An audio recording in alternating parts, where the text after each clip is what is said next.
Hi, it's Paige with Product Shop Pop. I'm one of the Flourish experts, and today I'm going to show you how you can take your images and you can winterize them. And so here is the original image, and then here's the image after it's winterized. I'm going to take you through this process step by step. So if you follow the steps that I take in Photoshop, you should be able to do this yourself. Now you may be wondering, why would I want to winterize my images? Well, the reason is a lot of times we are taking images for our products and for our social media many months in advance. So you don't have those nice winter tones when you're taking your images. You might be taking images in summer or early fall, and then you're promoting them, earlier than when snow starts to fall. Winterizing your images can actually help with creating that kind of emotional response that your buyers will get when looking at your images. So let's take this one for example. So when I'm looking at this image, she is by a pine tree and stuff, but it's a very lush pine tree. It's very green, and she has like this coat on, and I'm not really getting that like cold feeling. But after the image is winterized and we've added some snow in, you get this feeling that, she's warm in that coat because she's still happy. So if you were selling this coat and you see those winter tones and the frost on the trees, it's going to create a different emotional response in your head by looking at the image than when you see the lush green tree. I'm going to take you through two ways to do this, but before I do that, I want to have you set up Photoshop. There are two windows that we're going to use and a couple tools that we're going to use. I'm just going to walk you through those real quick. The first thing you'll see over here on this side of my screen, I have the Layers panel open and I have the Channels panel open. If you need those panels open, you just go to the Window menu, and then you can check the panels that you need to have open. So I'm going to uncheck Layers. So now Layers is gone. And if I were to check it again, it's going to pop it back up there. Now sometimes when it'll pop up as a window like this. And if you want to move it over to the side, you just kind of click and drag it over to your side panel. And then you can also size these. I like my Layers panel to be a little longer because you're going to have more layers, and I like to see all my layers. So those are the two panels that we're going to use. The other thing I want to point out, what we are going to be using to adjust these images are what are called adjustment layers. And you find your adjustment layers right here in your Layers panel. There's a circle that's half black and half white. These are the adjustment layers. Now, I know a lot of times when you see tutorials, people will tell you to do image adjustments. So they'll tell you to go to Image Adjustment and make adjustments. I want you guys to get in the habit of stopping that. Image adjustments do have their place, but most of the time you're going to want to add an adjustment layer because we want to edit non-destructively. And let me just demonstrate that for you. So here's my image, and let's say I want to make this image black and white. So I could go to Image, Adjustment, Black and White, and I can make it black and white and click OK.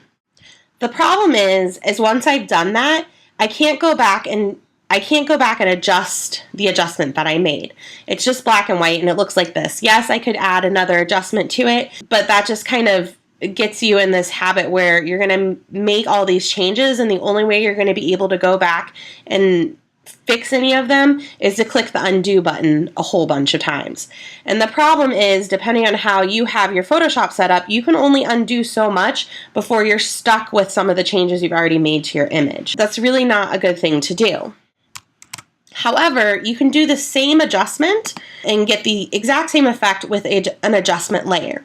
So here's a black and white adjustment layer, and you can see that I added a new layer above my image. And it says black and white. And if I decide that I want to make adjustments to this black and white effect that I made, like maybe I want to add in some more contrast or something like that, I can do that just by double clicking here, and it's going to open up the properties for this adjustment layer, and I'm going to be able to go in and change it. If you're making, 3, 4, 5 layers on top of your image, you're doing, 5 adjustments, sometimes there'll be a layer where you're like, oh, that doesn't look right. And you can go back in and you can change the layer, or you can lower the opacity of the layer. So I could lower the opacity of this black and white layer and give kind of this desaturated look, but not have it be completely black and white. You can't do that if you're just doing the image adjustments. So that's why it's always better to use a layer adjustment than to use the image adjustments. All right, so now we're ready to edit this image, and the first thing I'm going to do is actually add a black and white adjustment layer. And under the black and white adjustment layer where it says preset, I'm going to click on this and I'm going to go down to infrared. I'm looking here at the grass and I want to make it pretty bright so it kind of looks like there's snow on the ground. And I know that this is too much of an effect, but we're going to actually brush this on. So we're going to get it like this where we have some nice white popping through.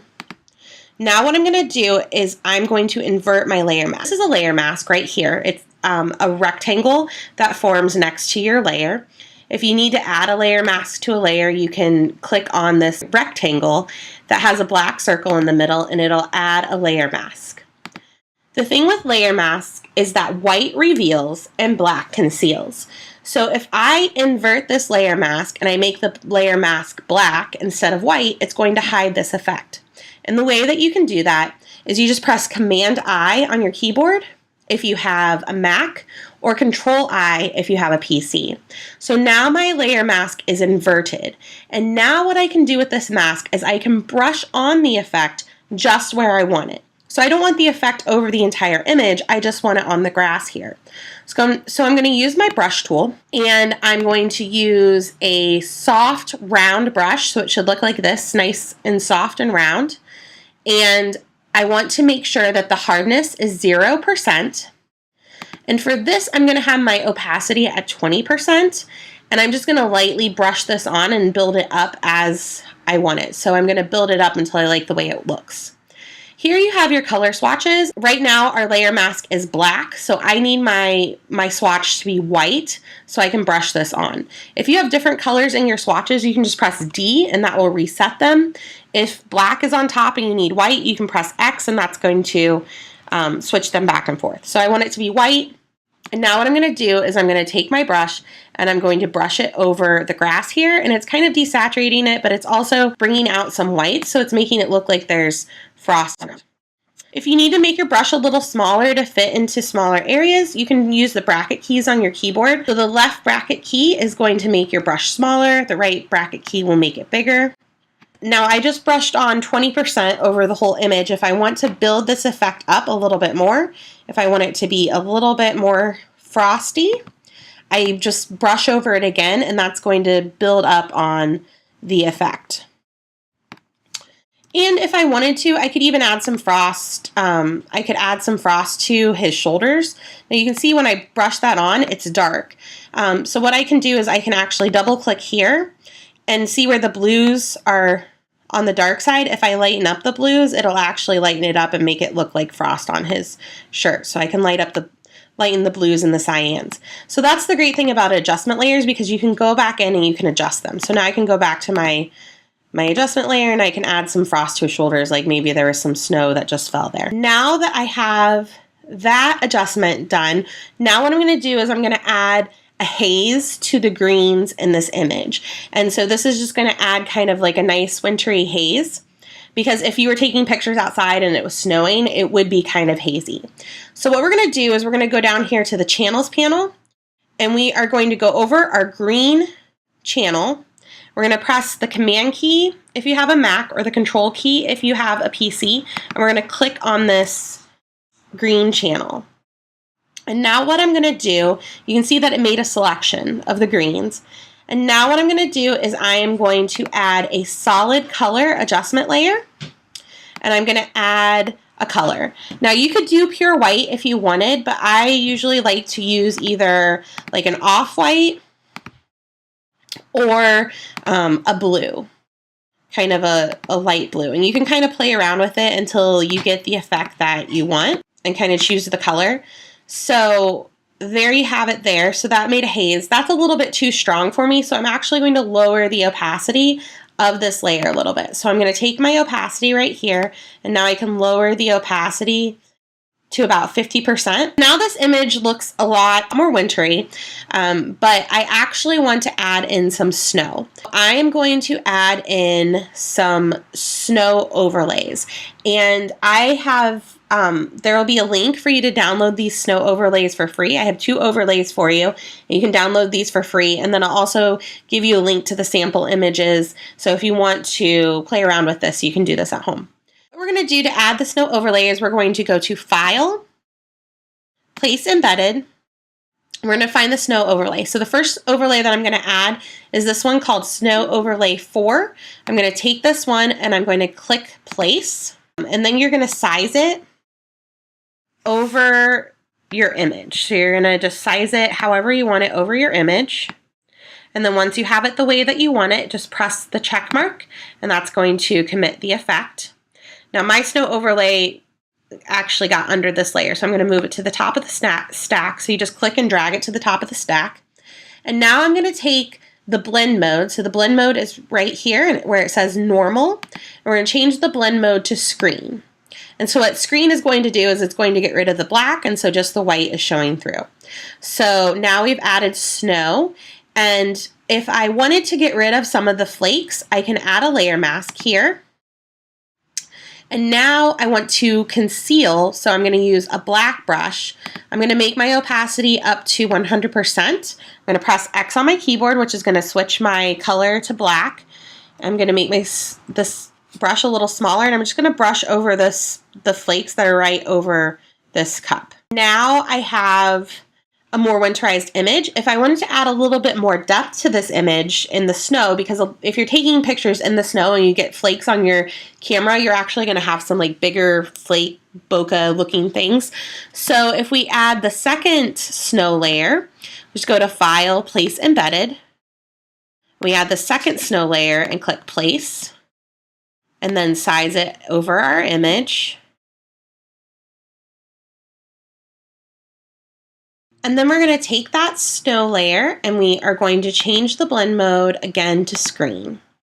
And we want to lower the opacity of this layer, so we're just going to lower it until we like the way the effect looks. And then the final thing that we're going to do is we're going to add a color balance adjustment layer. And we're going to add some blue into this because winter images tend to be a little bit on the blue side. So we're going to add in just a tiny bit of blue down here in the color balance layer. And so that is how we would do this image. And I'll just go ahead and I'll show you the before and after. So this is the before, and then this is the after. And so it looks much more like a wintry type image. Let's go ahead and edit the next image. What we're going to do with this image is we are going to add a hue saturation adjustment layer. So I'm showing you an alternate way to add winter tones to your image. So we're going to go to hue saturation. And right here where it says master, we're going to click on this and we're going to go to our greens. And we're going to desaturate them some. And then we're also going to bump the lightness, and that's going to give the effect of frost on the trees. And we can also do this to the yellows some as well and add the same effect until we like the way that it looks. And then once we've done that, we're going to do the same thing that we did before with the green channel. We're going to press Command on our keyboard if we have a Mac, or Control on our keyboard if we have a PC. And we're going to add a solid color layer. And again, we're going to pick the color that we want. For this one, I'm going to use kind of an off-white color. I'm going to lower the opacity to about 50%. And now I'm going to add those snow overlays. So I'm going to go to File, Place Embedded, press the check mark, and we're going to change the blend mode to screen. And then I'm going to add a layer mask again. And I'm going to, over the layer mask, I'm just going to brush it off of her eyes there. And then I can add that additional snow overlay if I want to add more depth. So I can go to File, Place Embedded. Size this over my image. Press the check mark. Change the blend mode to screen. And then lower the opacity until I like the way that it looks. And then the final step is going to be that color balance layer again, just to add some of the blue in. So we're going to go to color balance, and I'm going to add a little bit of blue into the image. And there you have it. So here's the before and here's the after. So that's just an alternate way to add in some of those winter tones and make the green things look like they're frosted or that there's snow on the ground, is using the hue saturation adjustment layer. It will depend on your image which way will work best and which way will look best for you. Thanks for watching the presentation on how to winterize your images in Photoshop. If you're looking for an easier way to winterize your images, I actually have a set of Photoshop actions called Winter Pop that I'm releasing this week, and they make turning your images into winter scenes super easy. You can do it with just a click of the button, and I'll just demonstrate how those work for you. So the first thing you would do is load them into your Actions panel in Photoshop. The actions come with full instructions, so if you've never used a Photoshop action, you'll be able to use these. And then you just choose the action that you want to play on your image, and then you click the play button down here. So these are the Winter Pop actions. I'm going to play Deep Freeze on this, and I'm going to go ahead and click play. And so that's going to instantly tone the image. And then what you can do is add snow. So we can go down here to the Add Snow, and we can go to Add Snow Overlay. We're going to click play, and it's going to tell us that on the next screen we're going to pick our snow overlay and resize it.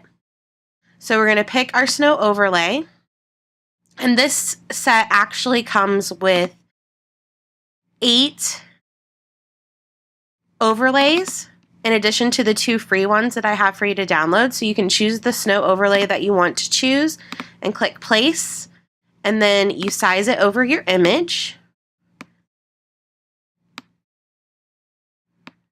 and press the check mark, and it's going to instantly add it to your image. And if you wanted to brush off the snow from her eye, it already has a layer mask for you, so you would just use your black brush and brush that snow off.